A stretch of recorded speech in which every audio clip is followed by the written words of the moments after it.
चाय वाले का बेटा बना आईएएस ऑफिसर, वो भी 23 की उम्र में। देख रही हो मोहतरमा, मेरी सही उम्र में नौकरी लग गई थी, पूरे घर की जिम्मेदारी उठाता था, घर चलाता था, और ये अभी भी बेरोजगार। जी शांत रखिए ना, वो ट्राई तो कर रहे ना कम से कम। ट्राई से घर नहीं चलता, मेहनत लगती है मेहनत। सारा दिन ये किताबों के बीच बैठने का ढोंग। अरे पापा यार छोड़ो, आपसे बात करना कोई बेकार तुझे क्या लगता है मुझे कुछ समझ नहीं आता? इतना टाइम कहाँ लगता है? है नहीं कोई। सारा दिन कहाँ गुल खिलाता है? नौकरी भी करनी है, पूरे उम्र मेरी टुकड़ों पर पल रहा है। कैसी बातें कर रहे हो जी? अभी तो लौट कर आया था ना वो, कम से कम खाना खा लेने देते थे, फिर बात करनी थी। ये सब तुम्हारे लाड प्यार का नतीजा है, इसलिए इतना बिगड़ गया है वो। हाँ, जैसे आपके डांट ने उस पर बहुत असर कर दिया। हाँ कर दिया है। आए बड़े।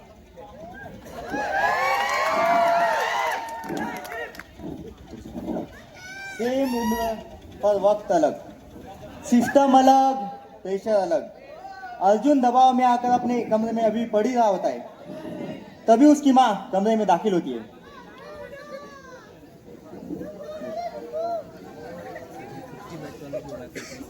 बेटा अर्जुन, खाना खा लेना। अरे मुझे नहीं खाना। अरे तेरे पापा तो बस यूं ही डांटते हैं, वो तो बस तुझे समझा रहे थे। अरे उनका हमेशा कहे ना माँ। बेटा सारी चिंता छोड़, अब खाना खा ले, बहुत थक कर आए। हमेशा मैं ही समझूंगा, कभी वो भी तो समझे। अब आपको तो पता है ना, मैं कोशिश तो कर रहा हूँ ना। अब क्या करूँ? डिग्री के बाद डिग्री, ये कोर्स के बाद वो कोर्स, और इतना सब कुछ करने के बाद, इतने एग्जामिनेशन देने के बाद भी इनको एक्सपीरियंस चाहिए। अब आप ही बताइए इसमें मेरी क्या गलती है? चिंता मत कर बेटा, देखना एक दिन सब ठीक हो जाएगा। वो दिन जरूर आएगा जब तू अपनी जिंदगी अपने तरीके से जिएगा। अब सारी चिंताएं छोड़, चल खाना खा ले।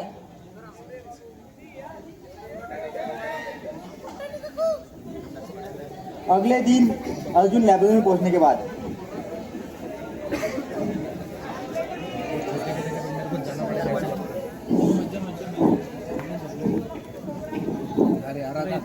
अर्जुन, मुझे तुमसे कुछ जरूरी बात करनी है। अरे अभी नहीं, थोड़ी देर बाद बात लेकिन करते एक हैं। बार सुन तो लो।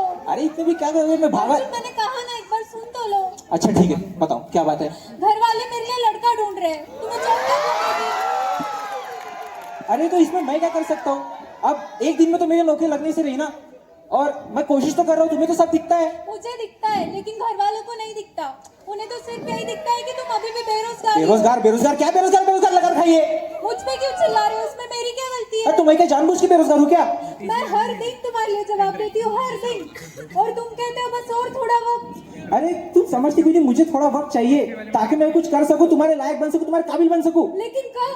जब सब कुछ खत्म हो जाएगा। मधुरा समझो ना। मैं सब समझती हूँ, लेकिन शायद तुम नहीं समझ रहे कि मैं कब से तुम्हारा इंतजार कर रही हूँ। अर्जुन, मुझे लगता है अब हमें अलग हो जाना चाहिए। अपना ख्याल रखना। मधुरा, मधुरा,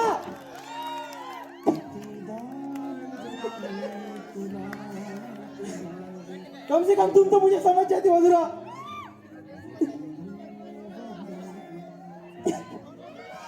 थोड़ी देर और रुक जाओ।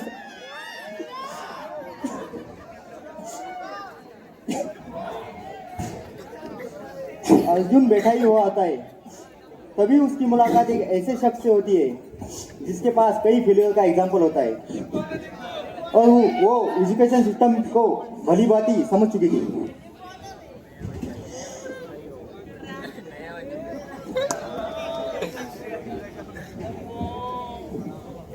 नाम क्या है तुम्हारा? अर्जुन। करते क्या हो? कुछ नहीं, बैंकिंग की एग्जाम की प्रिपरेशन कर रहा हूँ, और एमकॉम कर रखा है। रोल नंबर क्या? जिंदगी का या एग्जाम का? मार्क्स लाओ, डिग्री लो, सर्टिफिकेट लो। पहले स्कूल, फिर कॉलेज, फिर एंट्रेंस एग्जाम, और फिर इंटरव्यू, और फिर वेट। अरे मैंने जिंदगी में हमेशा पढ़ा है, हर चीज को समझ के पढ़ा है, रटा नहीं है, फिर भी वेट। सिस्टम समझने के लिए नहीं, सिस्टम फॉलो करने के लिए बना है। और आवाज नीचे कर। खैर छोड़, इतना दुखी क्यों बैठा है? लड़की छोड़ गई, एग्जाम का टेंशन तो लग नहीं रहा। अरे मुझे जिंदगी में कुछ करना है, दुनिया एक्सप्लोर करनी है, अपनी गलतियों से सीखना है, सिर्फ नौकरी नहीं करते बैठना है। जिंदगी सिलेबस में नहीं है। एक्सपेरिमेंट अलाउड नहीं है, रिस्क अलाउड नहीं है। पास या फेल बस। अरे पर हर सक्सेसफुल आदमी ने कभी ना कभी तो रिस्क लिया है ना। उनकी कहानियां सिर्फ पढ़ाई जाती, उनके रास्ते फॉलो नहीं किए जाते। और जो लोग अलग सोचते हैं उनका क्या? डाटा में फिट नहीं होते। मैं इंसान हूँ, कोई डेटा नहीं। इंसान को सिस्टम के हिसाब से ढालना होता है। हाँ, और ढाल भी लिया तो जॉब लगेगी मेरी? शायद। कौन थी ये 4 साल से आईएएस की तैयारी कर रही थी। कर रही थी मतलब कुछ बनी? नहीं, अगले महीने शादी है उसकी।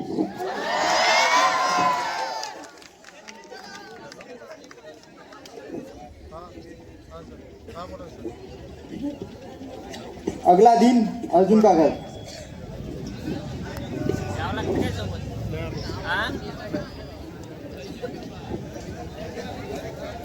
आगे साहबजादे, कर रहा है दुनिया एक्सप्लोर। पहले सेटल हो जा, फिर दुनिया घूम लियो। अरे यार पापा, आप समझते क्यों नहीं हो? आपको क्या लगता है कि मुझे घर पे रहना बहुत मजा लगता है क्या? मैं भी आपकी तरह बनना चाहता हूँ। मैं भी चाहता हूँ कि इस घर की जिम्मेदारी उठाऊं और आप पे बोझ ना बनूं। मैं भी चाहता हूँ कि आपको एक अच्छी जिंदगी दूं, लेकिन आप समझते नहीं हो ना। आप मेरे वक्त से थोड़ी हो। इतना बड़ा हो गया तू, अपने बाप से जबान लड़ाएगा? अरे हे भगवान, फिर से शुरू हो गई तुम दोनों। अरे सास बहू को लड़ते देखा है, मगर इस घर में तो बाप बेटा ही एक दूसरे के दुश्मन बन बैठे हैं। अरे कभी इसको भी समझाओ।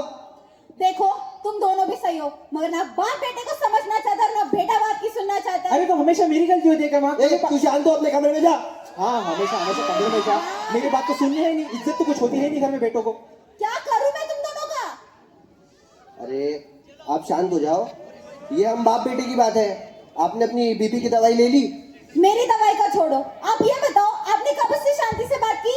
कभी जाके देखा इसके कमरे में क्या हालत हो गई इसकी? हाँ देखा है, देखा है। आए पड़े।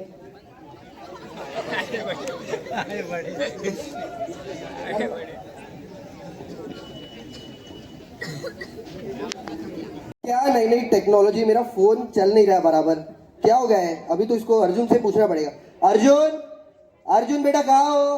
अर्जुन।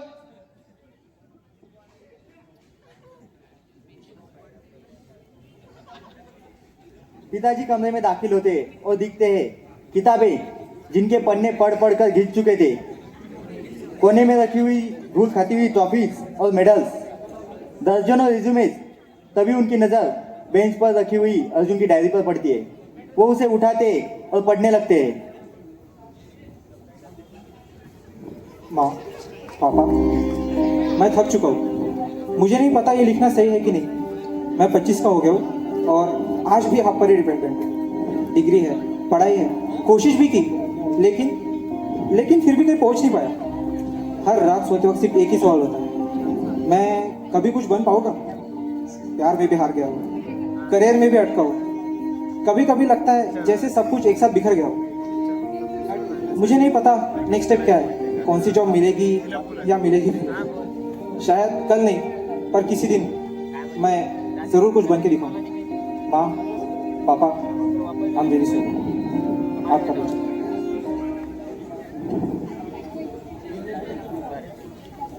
अरे पापा, अरे आपको कितनी बार कहा है मेरी चीजों को बिना पूछे हाथ मत लगाइए। अरे बेटा, मुझे थोड़ा काम था इसलिए आ गया था। क्यों मैं तुम्हारे रूम में नहीं आ सकता? आ सकते हैं, ऐसा कुछ नहीं। तुम्हें पता है बेटा, जब मैं तुम्हारी उम्र का था ना, तब मुझ पे जिम्मेदारियां कम थी और मौके ज्यादा। मैं ये भूल गया था कि हर जनरेशन का संघर्ष अलग होता है। पर पापा, आप ही तो हमेशा कहते हो ना कि जब तेरी उम्र में था तब मैं सेटल हो गया था, मेरी जॉब लग गई थी। और आप हमेशा ये चीज भूल जाते हैं कि आपके जमाने का रास्ता सीधा सीधा हुआ करता था और मेरे जमाने का पूरा भूल भुलैया हो चुका है। हर मोड़ पे कंफ्यूजन है। तू पूरा दिन मोबाइल में घुसा हुआ रहता है। हमारे समय में पढ़ाई का मतलब होता था किताबें, ये रील्स नहीं। अरे पापा, मैं आपको कैसे समझाऊं? आजकल सब कुछ ऑनलाइन हो चुका है। मेरे नोट्स, मेरे जॉब इंटरव्यूज, लाइव अपडेट्स। अब सोशल मीडिया यूज नहीं करूंगा तो मैं पीछे नहीं रह जाऊंगा। पीछे नहीं भटक रहा है तू। ये सोशल मीडिया स्क्रॉल की वजह से तेरा दिमाग खराब हो गया है, तेरा फोकस हट गया है। आपको क्या लगता है पापा, मैं कोशिश नहीं कर रहा? हर रोज उठता हूँ, हर रोज रिजेक्ट होता हूँ, फिर भी लगा पड़ा हूँ। हमारे समय में भी कुछ आसान नहीं था। मैं 30-30 किलोमीटर सिर्फ पढ़ाई करने जाता था। मेरी आर्थिक स्थिति भी कुछ अच्छी नहीं थी, फिर भी हमने हार नहीं मानी। पापा, मैं हारा नहीं हूँ, बस थक गया हूँ। हर रोज अपने दोस्तों को नई गाड़ी, नया घर, नई चीजें लेते देखता हूँ। अब नहीं हो रहा मुझसे। अब तो रात को नींद भी नहीं आती है। तू अकेला नहीं है बेटा, ये सोशल मीडिया सच का सिर्फ एक दूसरा चेहरा दिखाता है। यहाँ सिर्फ जीत दिखाई जाती है, संघर्ष नहीं। पापा, आप मुझसे नाराज तो नहीं है? नाराज नहीं बेटा, फिक्रमंद हूँ, बाप हूं ना, इसीलिए डांट भी मेरी और सहारा भी मेरा। तू बस इतना ध्यान रख कि तुझे कभी भी हार नहीं माननी है। ये पूरी दुनिया जब तेरे खिलाफ हो जाएगी ना, तब सिर्फ मैं और तेरी माँ हम तेरे साथ रहेंगे। इसलिए तू पढ़े इतने। थैंक यू बेटा, मुझे नहीं देखा। बस बेटा, तू ध्यान रख अपना और कभी भी हार मत मान। थैंक यू पापा, आज पहली बार कुछ हल्का लग रहा है बात करके। देख लिया आपने, जनरेशन गैप सिर्फ एजेस में नहीं होता, एजुकेशन सिस्टम में भी होता है। इसीलिए कंपैरिजन नहीं, समझना जरूरी है।